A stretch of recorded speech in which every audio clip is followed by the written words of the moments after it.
प्रश्न क्रमांक 1, अंडमान की जारवा जनजाति के बारे में जानकारी।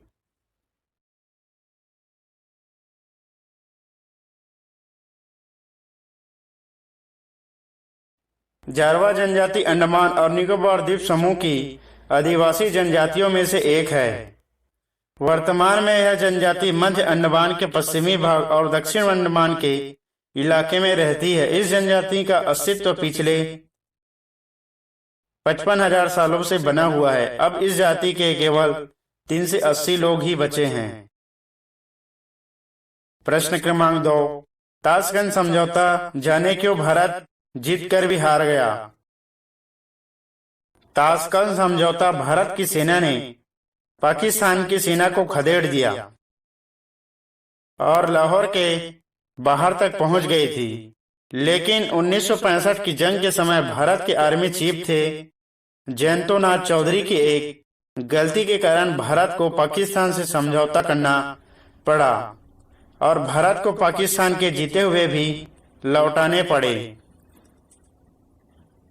एक महत्वपूर्ण जानकारी दोस्तों, दुनिया की सबसे ऊंचा बैटलफील्ड सियाचिन बर्फीली पहाड़ियों पर देश के निगरान बनकर जवान देर रात देश रक्षा में लगे रहते हैं। लेकिन कई बार जरूरी सूचना पहुंचाने के लिए नेटवर्क की मुश्किलों का सामना करना पड़ता है। यहां तक कि जवान के घर परिवार वालों का और रिश्तेदारों का भी हालचाल जानने के लिए हफ्ते या महीनों इंतजार करना पड़ जाता है। लेकिन अब यह समस्या खत्म हो गई है, क्योंकि आप दुनिया के सबसे ऊंचे और दुर्गम क्षेत्र में भी इंटरनेट की सुविधा मिलेगी। भारतीय सेना की फायर एंड फ्यूरी विंग ने दुनिया के सबसे ऊंचे युद्ध क्षेत्र में सियाचिन ग्लेशियर पर satellite based internet service activate कर दी है। प्रश्न क्रमांक 3, कैसे स्नान करना चाहिए।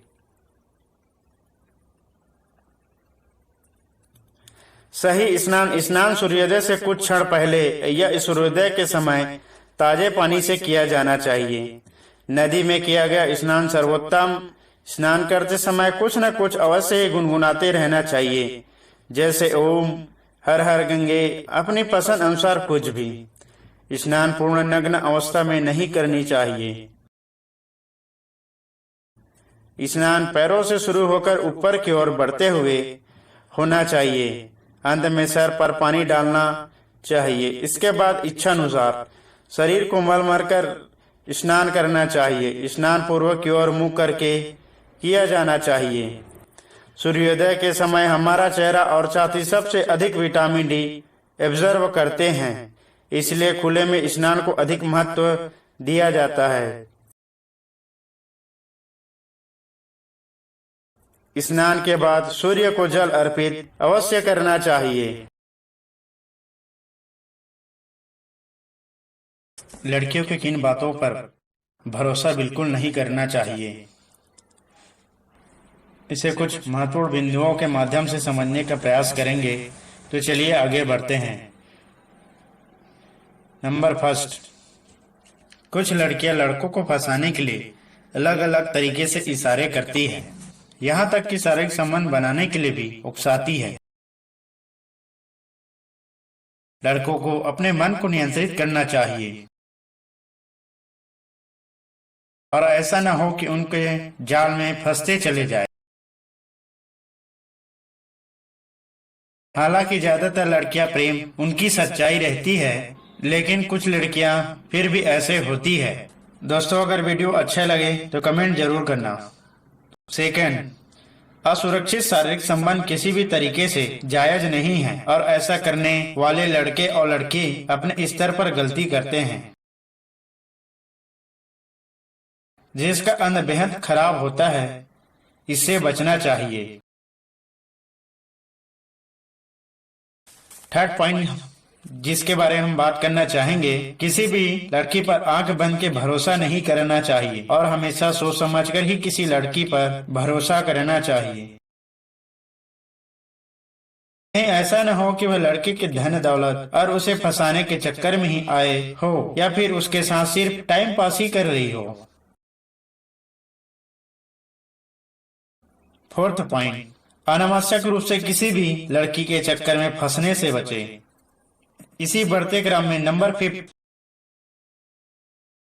अगर कोई लड़की बिना मतलब के कामों में सहयोग मांगती हो और बार बार उसके लिए परेशान करते तो हो सकता है उनकी भावना कुछ गलत हो। पॉइंट 6, हाँ, लड़कियां हमेशा जिससे प्रेम करती है उसे सच्चा प्रेम करती है, लेकिन जिस प्रकार लड़के सभी एक से नहीं होते वैसी लड़कियां भी सभी एक सी नहीं होती। 7 पॉइंट की बात करें तो लड़कियों के इमोशनल अत्याचार से बचना चाहिए। 8 पॉइंट की बात करें, और अगर किसी लड़की को मेरी बातों का बुरा लगे तो मुझे माफ करे। तो दोस्तों, यह जानकारी आपको कैसा लगा नीचे कमेंट बॉक्स में जरूर कमेंट करें।